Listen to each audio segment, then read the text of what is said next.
जय मसीह की मुंहिंजा प्यारा भाउरो भेनरूं, परमेश्वर जो प्यार चैनल में तव्हां सभिनी जो स्वागत आहे। अॼु असां ॾिसंदासीं परमेश्वर जे हिकु महान मिशनरी सेवक जे जीवन खे, जंहिंजो नालो आहे डेविड लिविंगस्टोन। डेविड लिविंगस्टोन जो जनम 19 मार्च साल 1913 में स्कॉटलैंड देश में थियो। उनजा माता पिता गरीब हुआ, पर उन्हनि जो विश्वास परमेश्वर जे मथां ॾाढो गहरो हूंदो हुयो। उहे पंहिंजे पुट डेविड खे उनजे नंढपण खां ई यीशु मसीह जे बारे में ॿुधाईंदा हुआ। डेविड ईमानदारीअ सां बाइबल जो अध्ययन कंदो हो ऐं 9 साल जी सिर्फ़ नंढी उमिरि में ई उन बाइबल जे किताब भजन संहिता जे अध्याय 19 जो एॾो सुठो तरीक़े सां अध्ययन करे वरितईं कि उहो उनखे यादि पइजी वियसि। डेविड पैसनि जी कमीअ जे करे स्कूल में पढ़ी न सघियो। पोइ उहो 10 साल जी उमिरि में हिकिड़े कपिड़े जे कारखाने में कमु करणु उन शुरू कयईं। उते उहो सुबुह जो 6 बजे खां वठी राति जो 8 बजे ताईं कमु कंदो हुयो। उते कारखाने में सुठो कमु करण जी वजह खां उनजी तरक़ी थी ऐं उनजी पघार बि वधियसि। उनखे बाइबल पढ़ण खां जाम लगाव हूंदो हुयो। उन यूनानी भाषा ऐं मेडिकल साइंस जो अध्ययन कयईं। इन जे अलावा डेविड धर्म विज्ञान ऐं लतीनी भाषा जो बि अध्ययन कयईं। पोइ उन 20 साल जी उमिरि में यीशु मसीह खे पंहिंजे उद्धारकर्ता जे रूप में स्वीकार कयईं ऐं हिकु मिशनरी सेवक ठहण जो फ़ैसिलो कयईं। पोइ हिकु दफ़े हिकु जर्मनी देश जे मिशनरीअ डेविड खे इहो ख़त लिखी करे ॿुधायईंसि कि चाइना देश में अहिड़े मिशनरी सेवकनि जी ज़रूरत आहे जंहिंखे मेडिकल साइंस जे विषय में ॼाण हुजे। इहो ॿुधी करे डेविड चाइना वञण जो फ़ैसिलो कयईं। पोइ उन मेडिकल साइंस जो अध्ययन अॻिले 2 सालनि ताईं करे पूरो कयईं ऐं पोइ चाइना वञण जी तयारी शुरू कयईं। पर परमेश्वर जी योजना डेविड जे लाइ कुझु अलॻि ई हुई। उते चाइना में कुझु युद्ध हलण जे करे उहो उते वञी न सघियो। इन खां पोइ डेविड परमेश्वर जी सेवा करण जे लाइ परमेश्वर जी अॻुवाईअ जो इंतज़ारु करे रहियो हो। हिकु दफ़ो ईअं थियो कि रॉबर्ट मोफर्ट नाले जो हिकु मिशनरी सेवक लंडन में आयो ऐं डेविड लिविंगस्टोन सां मिलियो ऐं उते उन अफ्रीका में परमेश्वर जी सेवा जी ज़रूरतुनि जे बारे में डेविड खे ॿुधाईंसि। उन डेविड खे ईअं ॿुधाईंसि कि मां अफ्रीका में अहिड़े हज़ारनि गामड़नि जे माण्हुनि खे बिना यीशु मसीह जे ऐं बिना परमेश्वर जे नाश थींदे ऐं निराशा में ॾिठो आहे। इहो ॿुधी करे डेविड जे दिलि ते ॾाढो गहरो असरु थियो ऐं उन अफ्रीका में परमेश्वर जी सेवा करण जो फ़ैसिलो कयईं। पोइ उहो साउथ अफ्रीका जे केपटाउन में आयो ऐं केपटाउन में उहो हिकु बैल गाॾीअ जे द्वारा 700 मीलुनि जी यात्रा करे कुरुमान नाले जी जॻह ते पहुतो, जिते रॉबर्ट मोफर्ट पाण सेवा करे रहियो हो। उते पहुची करे डेविड खे इहा ॻाल्हि सम्झ में आई।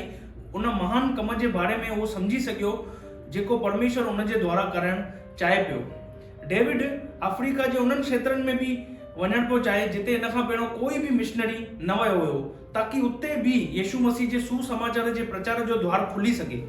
पोइ डेविड मबोट्सा नाले जी हिकु जॻह में रहण जो चुनाव कयईं ऐं 3 सालनि ताईं उते रहियो। मबोट्सा में हिकिड़ी दिक़त हुई कि उते ॾाढा शेर हूंदा हुआ जेके उतां जे माण्हुनि ऐं जानवरनि जे मथां हमिलो करे उन्हनि खे मारे छॾींदा हुआ। इन जे करे उतां जा माण्हू ॾाढो परेशान हुआ ऐं उहे ईअं पिया चाहिनि कि डेविड लिविंगस्टोन असांखे इन शेरनि खां बचाए।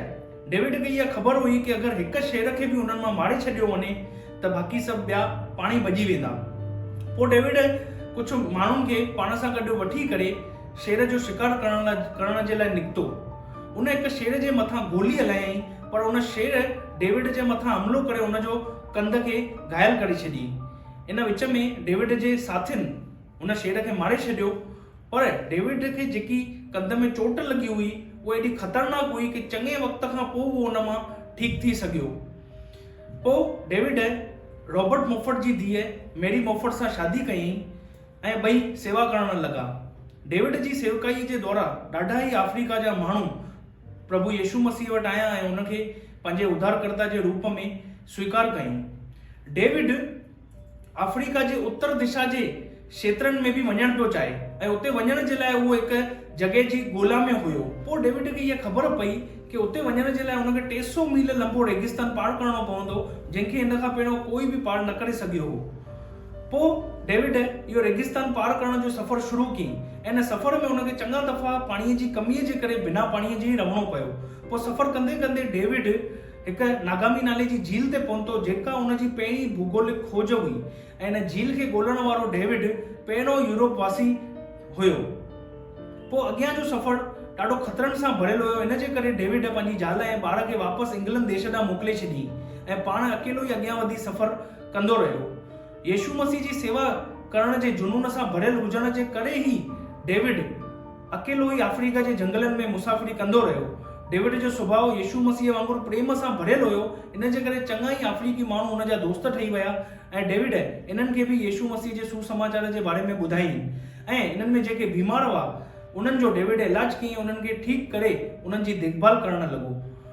इन मुसाफ़िरीअ में ई डेविड उतां जे ग़ुलाम वापारक जे ख़तरनाक प्रभाव खे बि ॾिठईं कि कीअं सॼे जे सॼे गामड़नि जे मथां हमलो करे उतां जे मर्दनि, औरतुनि ऐं ॿारनि खे ग़ुलाम ठाहियो वेंदो हो।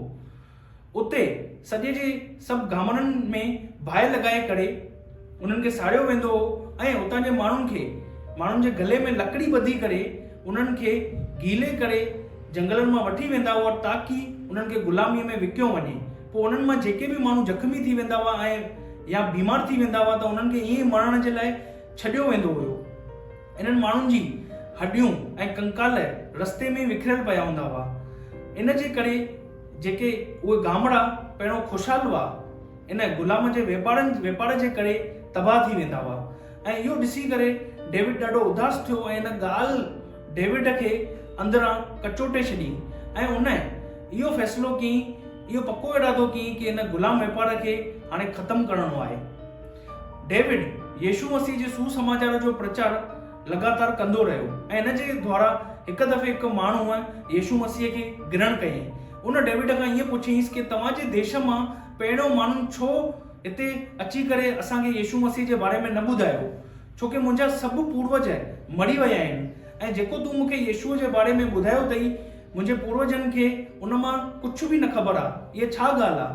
इहा ॻाल्हि जे द्वारा डेविड ॾाढो प्रभावित थियो ऐं इन ॻाल्हि डेविड खे अॻियां वधी करे अफ्रीका जे परियुनि क्षेत्रनि में जेकियूं जातियूं रहंदियूं आहिनि उन्हनि ताईं बि यीशुअ जो सुसमाचार ॿुधाइण जे लाइ प्रेरित कयईं। पोइ पर इहो कमु सवलो न हुयो। डेविड जी हालति अहिड़ी थी वई कि उनजे पेर में छाला थी पियसि, उनजे शरीर ते चङियूं चोटूं लॻियूं, उनजा कपिड़ा बि फाटी पियसि। ॾाढा दफ़ा त भोजन जी कमीअ जे करे उनखे बुख ते ई रहणो पियो।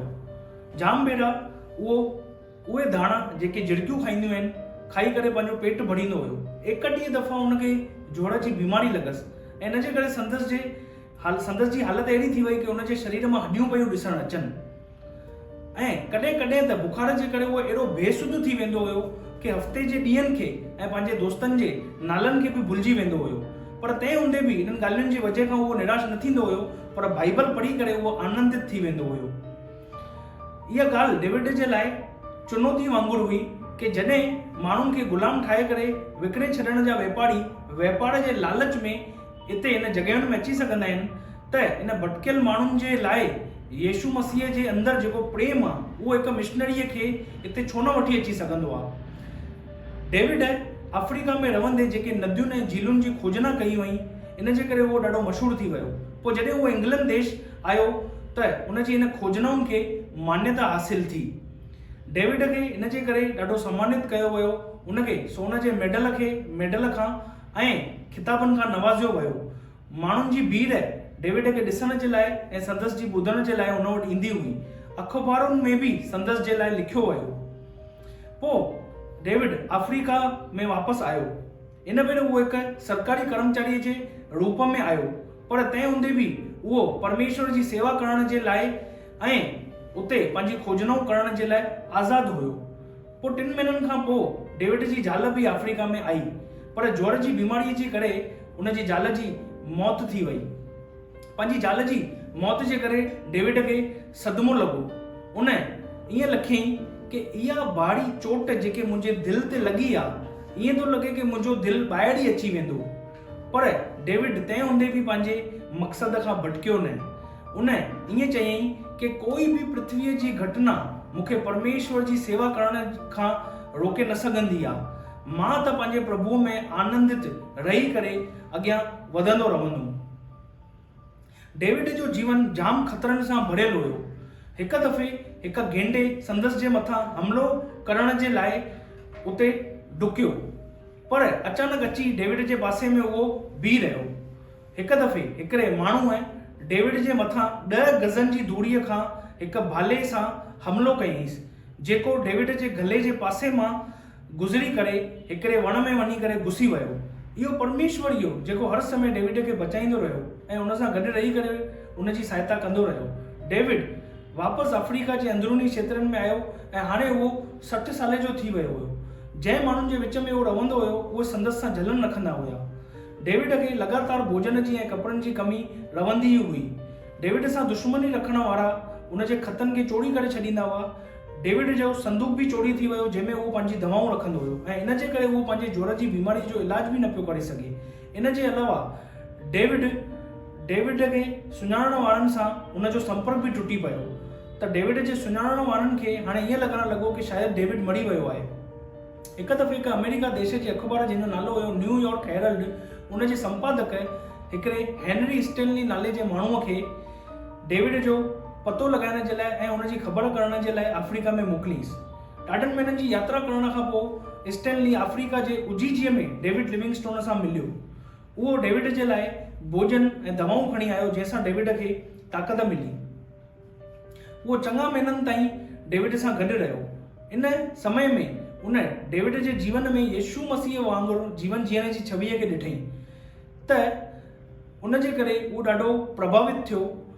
हेनरी स्टेनली जेको नास्तिक माण्हू हुयो, उहो डेविड जे जीवन खां एतिरो आशीषित थियो कि जॾहिं उहो डेविड खां मोकिलाए करे वापसि मोटी रहियो हो त उहो हिकु यीशुअ ते विश्वास करण वारो थी वियो। पोइ स्टेनलीअ डेविड खे वापसि पंहिंजे देश ॾांहुं मोटण जे लाइ मनाइण जी कोशिशि कई, पर डेविड हुनखे इहो चई करे मना करे छॾियईंसि कि मुंहिंजो अञा अफ्रीका में कमु पूरो न थियो आहे। हाणे लगातार डेविड उमिरि जे हिसाब सां कमज़ोर पियो थींदो वञे। संदसि जा कुझु अफ्रीकी दोस्त हुआ जेके हुनखे पालकी में वठी वेंदा हुआ। कुझु जवान छोकिरा हुआ जेके प्रेम सां डेविड जी देखभाल कंदा हुआ। हाणे डेविड जो जीवन ऐं ताक़त धीरे धीरे ख़तम भी थींदी वञे। उहे जवान छोकिरनि डेविड खे हिकिड़ी झूपड़ीअ में रखी छॾियऊंसि ऐं हुनखे संभालींदा रहिया। पोइ साल 1873 में मई जे महीने में हिकु सुबुह जो जॾहिं इहे जवान छोकिरा डेविड जी झूपड़ीअ में दाख़िल थिया त उन्हनि डेविड खे हिकिड़े पलंग जे पासे में गोॾनि भर वेठल प्रार्थना करण वारी हालत में संदसि जे मुंहं खे हथेलियुनि में रखियल हिकिड़े वियाने ते ॾिठऊं। इहो परमेश्वर जो महान दास प्रार्थना करण वारी हालत में ई या पृथ्वीअ खे छॾे करे हमेशा जे लाइ परमेश्वर वटि रहण लाइ हली वियो। डेविड जे दिलि खे त अफ्रीका में दफ़नायो वियो, पर हुन जे शरीर खे इंग्लैंड देश ॾांहुं मोकिलियो वियो। डेविड जे शरीर जी शिनाख्त बि इन जे द्वारा थी जेके चोटूं ऐं घाव उनखे शेर जे द्वारा हमले में लॻा हुआ। डेविड खे वेस्टमिंस्टर नाले जी जॻह में दफ़नायो वियो, जिते नामचीन माण्हुनि खे दफ़नायो वेंदो आहे। डेविड जे सर ते हज़ारनि जी तादाद में माण्हू उनखे श्रद्धांजलि ॾियण जे लाइ पहुता। उन्हनि माण्हुनि जे विच में हिकु झूना फाटल कपिड़ा पातल बुढो माण्हू हुयो जेको जोर जोर सां रोए पियो। तंहिं ते कंहिं माण्हूअ हुन खां पुछियो कि तूं एतिरे हद ताईं छो रोई रहियो आहीं? त हिन ते उन बुढे माण्हूअ हुनखे चयईंसि कि डेविड लिविंगस्टोन ऐं मां हिकिड़े ई गामड़े में पैदा थियासीं, हिकिड़े ई संडे स्कूल में असां गॾु पढ़ियासीं, हिकिड़े ई कारखाने में असां गॾु कमु कयोसीं, पर डेविड पंहिंजे जीवन में परमेश्वर जे पोयां हलण वारे रस्ते खे चूंडियईं ऐं मां पंहिंजे रस्ते ते हलण खे चूंडियो। अॼु सॼो देश डेविड लिविंगस्टोन जो आदर करे रहियो आहे ऐं मां हिकु ठुकरायल, अज्ञात, निरादर थियल ऐं शराबी माण्हू आहियां। डेविड लिविंगस्टोन जे जीवन जे द्वारा माण्हू आशीष था पाइनि ऐं मुंहिंजे जीवन जे द्वारा कोई आशीषित नथो थिए। त मुंहिंजा प्रियो, छा सिखियासीं असां डेविड लिविंगस्टोन जे जीवन मां? परमेश्वर जो वचन चए थो जेके माण्हू परमेश्वर जो आदर कंदा आहिनि, परमेश्वर बि उन्हनि जो आदर कंदो आहे।